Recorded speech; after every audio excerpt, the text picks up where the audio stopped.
সারা বছর মানুষের পাশে থাকা, এটাই যেন তার অভ্যাস। বেহালার বাসিন্দা অয়ন দাস, যিনি নিজের উদ্যোগে এগিয়ে আসেন সমাজের প্রান্তিক মানুষের সাহায্যে। কখনো প্রান্তিক শিশুদের হাতে পৌঁছে দেন নতুন বস্ত্র, কখনো আবার নিজের হাতে তুলে দেন খাওয়া দাওয়ার সামগ্রী।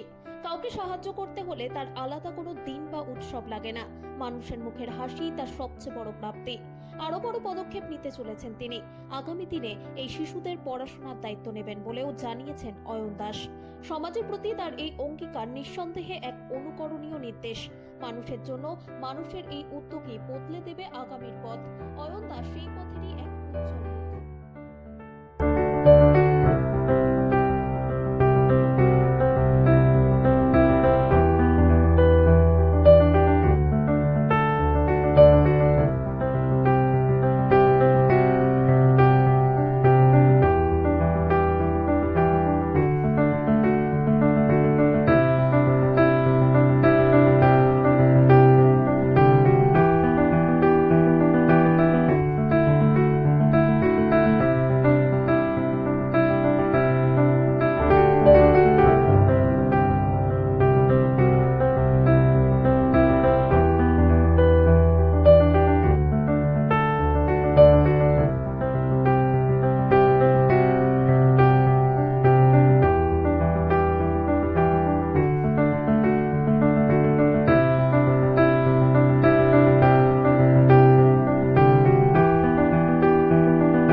আমরা দেখতে পাচ্ছি বেশ কিছু পথ শিশু এবং একদম পিছিয়ে পড়া মানুষের সমাজে তাদের আপনি কোথাও জামাকাপড় পরিয়ে কিংবা বসে খাইয়ে পাশে থাকছেন।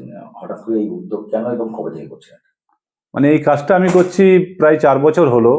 কারণ আমি দেখলাম যে একদিন আমি বেহালা ট্রামডুপু হয়ে যখন আমি আমার হসপিটালের দিকে যাচ্ছি, তো দেখছি একটি ছোট্ট বাচ্চা এই প্রখর রোদ্দুরের মধ্যে একটি দালানে শুয়েছিল খালি গায়ে।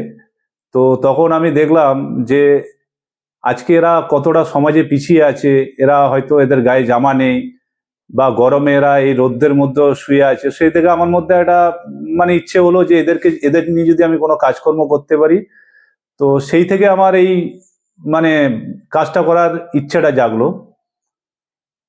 এখন আমি সেই থেকে শুরু করেছি যে এদেরকে শুরু করলাম প্রথমে আস্তে আস্তে করে এদেরকে সপ্তাহে একদিন করে একটু ভালো মন্দ খাওয়ানোর জন্য।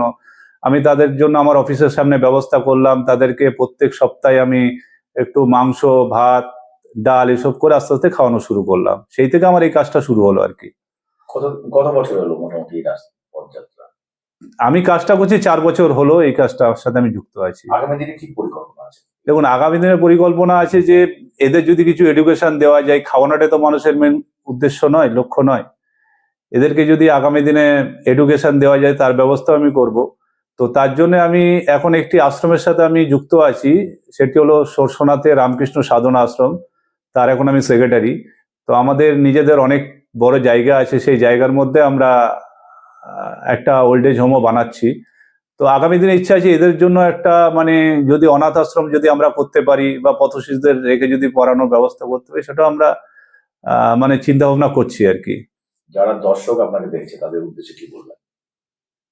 মানে আমার মতো যদি এরকম প্রত্যেকটা মানুষ যদি এগিয়ে আসে এদের পাশে, তাহলে হয়তো আগামী দিনে আমাদের দেশের যে মানে সমস্যা, যেটা নিম্ন মধ্যবিত্ত বা একদম সমাজের মানে প্রান্তিক মানুষ যারা, তাদের হয়তো এই জিনিসটা আগামী দিনে আর থাকবে না। প্রত্যেকে যদি তাদেরকে শিক্ষার আলোতে আমরা শিক্ষিত করতে পারি, তাহলে দেখা যাবে আগামী দিনে এই সমস্যা থেকে হয়তো আমাদের দেশ মুক্তি পাবে বলে আমার মনে হয়। এটা আপনার নাম? আমার নাম হচ্ছে অয়ন দাস।